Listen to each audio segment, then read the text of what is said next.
I was diagnosed with ulcerative colitis when I was 12 over at Riley.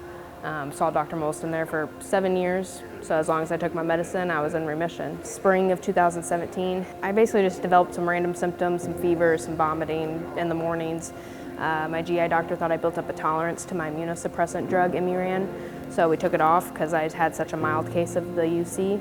And then by that fall, I was in my sophomore year of college. I was in nursing school at the time. I was in the biggest flare-up of my life. And that's when they found out I had Budd-Chiari syndrome. So all the veins in my liver had clotted off. Once I found out I needed a liver transplant and started getting sicker, I had to drop out basically after my first semester of junior year, I dropped out. Just sitting on the couch, watching your life go by. At IU Health, we do close to 150 to 170 liver transplants every year. In her particular case, it was just a little bit more challenging than our other transplant procedures because the Budd-Chiari transplants are technically a little bit more complicated. But thankfully, there were no major problems during her transplant. She actually was discharged home on day 4 after her transplant, which is pretty early. Routinely, our patients stay in the hospital for about 7 days. So then I went back to school the spring of 2019 and finished my nursing degree.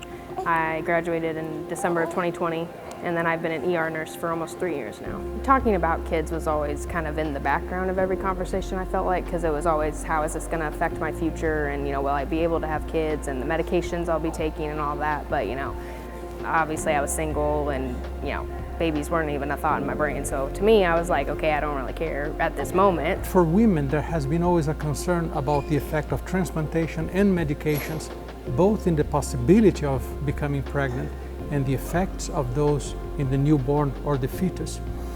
But what experience has shown in the past many years is that the vast majority of young women that end up pregnant after transplantation, they do quite well. Tommy I met on Tinder.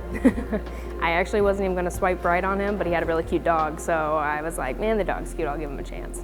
And then after our first date, I knew I was going to marry him. We didn't know, with everything that I'd went through, if it was going to be hard to conceive or not, so we started trying right away, and we did it. So, yeah. Completely normal pregnancy. I was induced because they were nervous because I also have an ileostomy.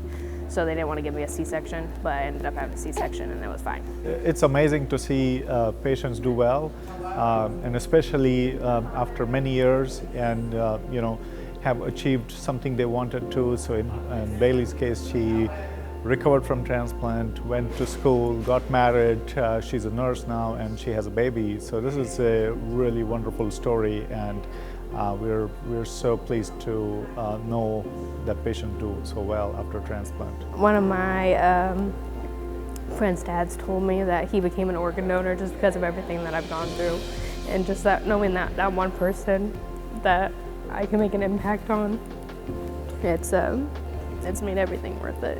And the fact that I've been able to live my dreams because of someone's decision to be an organ donor is amazing.